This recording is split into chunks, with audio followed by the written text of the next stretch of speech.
April had watched her mother disappear piece by piece. First, it was forgetting names, then getting lost driving to familiar places. By the end, her vibrant, intelligent mother didn't recognize her own daughter. Alzheimer's disease had stolen everything. Now, at 56, April was staring at her own lab result that confirmed her worst fear: APOE4 positive for one copy. She carried the same genetic variant that had likely sealed her mother's fate. The strongest known genetic risk factor for late-onset Alzheimer's disease was written right there in her DNA. Meanwhile, her husband Doug had gotten his results too. APOE4 negative, no copies. His genetic risk for Alzheimer's was actually lower than average. Same age, same commitment to building a longevity phenotype, same desire to stay sharp for their grandchildren, but very different genetic starting points. This is the beauty of the longevity phenotype approach. It's not one size fits all. It adapts to who you are, including your genetics. And today we're going to discover how to build cognitive reserve, the brain's equivalent of a savings account, regardless of what genes you inherited. I'm Dr. Mike Kleven, and this is the fourth quality of the longevity phenotype, cognitively sharp. This one holds special interest for me because of my family history, and because, like April, I carry an APOE4 allele. If you do too, or if you just want to make sure your brain lasts a lifetime, this episode is for you. Before we dive into April and Doug's different strategies, you need to understand the most important defensive structure in your brain that you've probably never heard of: the blood-brain barrier. Think of your blood-brain barrier like a security team with an astute bouncer at the most exclusive club in town. This bouncer is exquisitely selective about what gets into your brain from your bloodstream. Water, glucose, electrolytes, they're welcome, one at a time, carefully monitored. But random toxins, inflammatory molecules, bacterial proteins, they're not getting in. All your blood vessels, in fact, are lined with a security team called the endothelium, a lining of specialized cells. But the blood-brain barrier also has the bouncer, an additional layer of cells with incredibly tight junctions, so tight that virtually nothing enters your brain without specific permission. It's an elite molecular-level security system protecting your most precious asset. But when your blood-brain barrier breaks down, it's like the security team is short-staffed and the bouncer called in sick, leaving the club doors wide open. And this is where the story gets fascinating and a little scary. Researchers have discovered that blood-brain barrier breakdown isn't just associated with Alzheimer's disease. It's found in Parkinson's, ALS, multiple sclerosis, and virtually every neurodegenerative condition we know. When scientists examine the brains of people who died from Alzheimer's, they find all sorts of proteins that have no business being there: fibrinogen, albumin, inflammatory molecules, all evidence that the security system, the blood-brain barrier, had failed. This is why the same things that damage your heart also damage your brain. The endothelium, the lining of your blood vessels, is the same security team, whether it's in your coronary arteries or your brain. So diabetes, high blood pressure, high lipids, inflammation, smoking, they all damage the team. And in the brain, they kill the bouncer too. But here's the hope. The same things that protect your heart also protect your brain. And that's where April and Doug's journey begins. Imagine a large, beautiful building supported by hundreds of columns inside.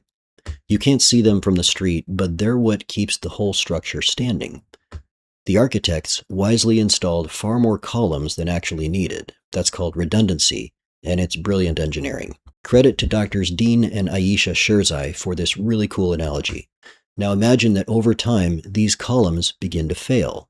One here, one there. From the outside, the building still looks perfect. You could still conduct business inside. But if you could see through the walls, you'd notice a slowly increasing number of failed columns. This is exactly what happens in your brain.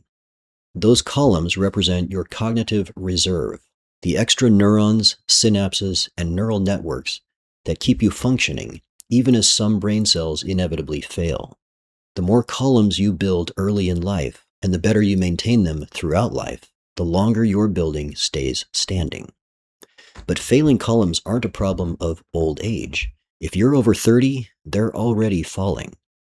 Dementia, in fact, is not a disease of old age. It doesn't manifest until then, but it starts in middle age. And here's what's remarkable. Two people can have the exact same amount of Alzheimer's pathology in their brains, the same amyloid beta plaques, the same tau tangles, but completely different symptoms. One person might be severely demented, while the other is still playing chess and managing their finances. The difference? Cognitive reserve. The person with more reserve has more columns to spare. April's APOE4 status meant her columns might be failing faster than Doug's. But that didn't mean she was doomed. It meant she needed to be more aggressive about building and protecting her reserve. When April got her APOE4 results, her first thought was of her mother's final years. The confusion, the fear, the gradual disappearance of the woman who had raised her. She'd read that carrying one copy increases Alzheimer's risk by 3 to 4 times. 2 copies, which thankfully she didn't have, increases risk by 8 to 12 times. But then April learned something that changed her perspective entirely. Genes are not destiny. APOE4 is a risk factor, not a death sentence. In fact, most people with one copy of APOE4 never develop Alzheimer's. The key insight: APOE4 makes your brain more vulnerable to the same things that damage everyone's brain: inflammation, poor sleep, metabolic dysfunction, and blood-brain barrier breakdown. It's like your security team is less robust, a little more sensitive. You need to be more careful about what you expose it to. Think of it this way: if Doug's brain can handle a glass of wine without significant blood-brain barrier damage, April's APOE4 brain might not. If Doug can get away with 6 hours of sleep occasionally, April's brain needs the full 8 hours for proper amyloid clearance. This is about precision. April needed a more targeted approach to building and protecting her cognitive reserve. But unlike her mother's generation, April had the knowledge and tools to fight back. Doug's negative APOE4 status was certainly good news, but it didn't mean he could ignore his brain health. It meant something more subtle. He had more flexibility in his approach. Think of cognitive reserve like climbing a mountain. April and Doug were heading to the same summit, staying cognitively sharp for life. But April needed to take the more careful, well-marked trail, while Doug could afford to take some shortcuts. Now, to be clear, decline appears to be inevitable for everyone. Even without genetic risk factors, just like cardiorespiratory fitness and strength inevitably decline with age, cognitive decline still happens. Its speed, however, is up to you. If you're proactive, the same lifestyle factors that protect a high-risk brain like April's will make a lower-risk brain like Doug's even more resilient. In fact, research shows that up to 50% of dementia cases could be prevented through lifestyle modifications. That's true regardless of your genetics. The difference is that some people, like April, need to be more aggressive about those modifications. Let's see how. The first major difference in April and Doug's protocols centered around sleep. And this is where the science gets absolutely fascinating. Picture a kitchen at a busy restaurant, bustling with staff cooking and preparing meals. Dirty dishes pile up, grease coats the stove, scraps of food cover the floor. Then at night, after the restaurant closes, a cleaning crew comes in, takes out the trash, scrubs the counters, mops the floors, leaving a clean kitchen ready for the next day. As your brain works throughout the day, it produces metabolic waste, debris. This debris accumulates while you're awake. During your sleep, during deep sleep, something remarkable happens. Your brain cells literally shrink, creating more space between them. This allows cerebrospinal fluid to flow through your brain tissue like that cleaning crew, clearing out metabolic waste, including amyloid beta, tau, and alpha-synuclein, 3 key proteins implicated in Alzheimer's and Parkinson's disease. But here's the crucial part. This happens primarily during deep sleep. Poor sleep means poor clearance, which means gradual accumulation of the very proteins that are associated with brain disease. Many researchers view dementia as a debris management problem, and people with APOE4 have genetically compromised debris management. For Doug, getting 7 to 8 hours of quality sleep was important. But for April, with her APOE4 status, it was critical. So, her sleep protocol became non-negotiable. 8 hours minimum. Cool, dark room, no screens an hour before bed, consistent sleep and wake times. Doug followed similar guidelines but had more flexibility for occasional late nights or travel disruptions. Perhaps the most dramatic difference in their protocols involved alcohol. Alcohol damages the blood-brain barrier in everyone, but research shows that people with APOE4 are significantly more vulnerable to alcohol's neurotoxic effects. Specifically, if you're APOE4 positive, like April, even as little as 1 drink a month more than doubles your risk of developing dementia. For April, the math was simple. Any potential or alleged cardiovascular benefits of moderate alcohol consumption, or even just the social enjoyment of it, were far outweighed by the increased risk to her already vulnerable brain. So she made the decision to eliminate alcohol entirely. Doug, without the APOE4 variant, could afford a glass of red wine a couple of times a week. At first, April kind of missed it, but then she saw the numbers on her sleep tracker and realized that even though she was never a heavy drinker, every time she did drink, it really trashed her sleep. She also counted up all the empty calories in alcohol that she no longer consumed and was surprised how much these added up. These realizations, better sleep, fewer empty calories, plus the brain protection, created a positive feedback loop that made the sacrifice more than worth it. The next major difference involved omega-3 fatty acids, particularly DHA. Your brain is about 60% fat, and DHA makes up a significant portion of that fat. But here's where the genetics matter. People with APOE4 have altered lipid metabolism that affects how efficiently they can utilize omega-3 fatty acids. April needed higher doses of omega-3 supplementation, specifically 2 to 3 grams of DHA daily, to achieve the same brain protective effects that Doug could get from eating fatty fish twice a week plus a standard omega-3 supplement. This isn't just about inflammation reduction, although that is important. DHA is literally incorporated into brain cell membranes, affecting everything from neurotransmitter function to amyloid clearance. For Doug, getting and maintaining a healthy omega-3 level was a good idea. For April, it was essential. We've already covered how exercise builds cardiorespiratory fitness, strength, and resilience in previous episodes. It's so essential, so universally beneficial that we called it vitamin X. What you may not realize is that exercise also grows brain. During vigorous exercise, for example, your muscles produce lactate, which we used to think was a waste product that just made you sore. Turns out it's neither. It's one of the most powerful chemicals your body makes.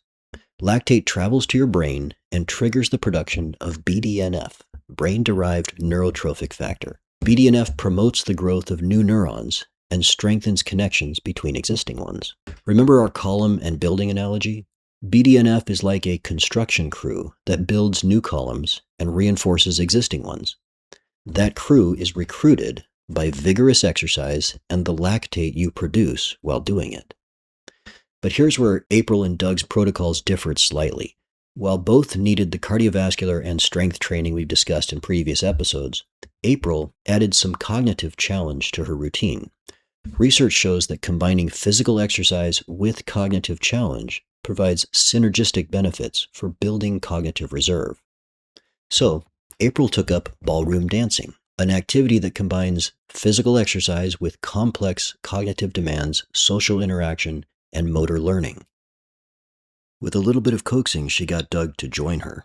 His brain benefited too, of course, and over time the two of them became quite the sensation. Recall from our previous episodes that being unfit carries a 4-fold increased risk of death, and being weak carries a 3-fold risk. Chronic inflammation carries similar dangers for your brain, and people with APOE4 are more susceptible to inflammation's damaging effects.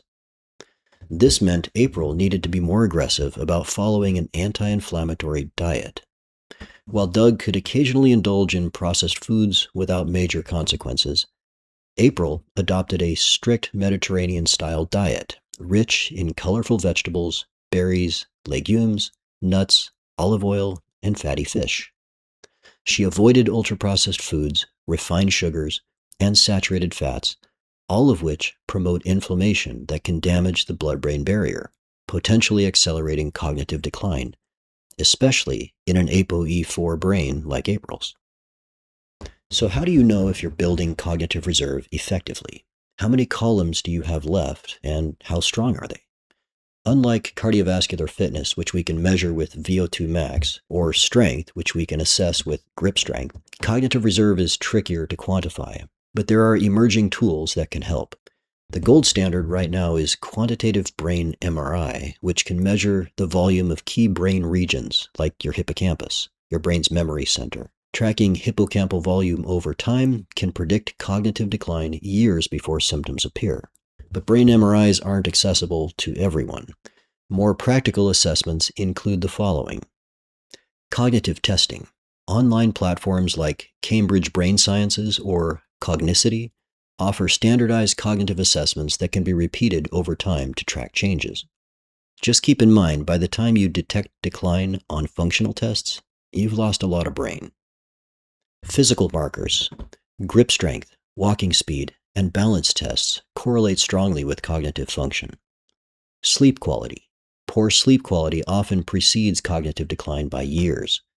Tracking deep sleep percentage using wearable devices is not always very reliable, but it can provide early warning signs. Blood biomarkers. Emerging tests can measure tau and amyloid proteins in blood. Recent research suggests that tracking p-tau217 over time might tell you if what you're doing is helping your brain health or if you need to make changes.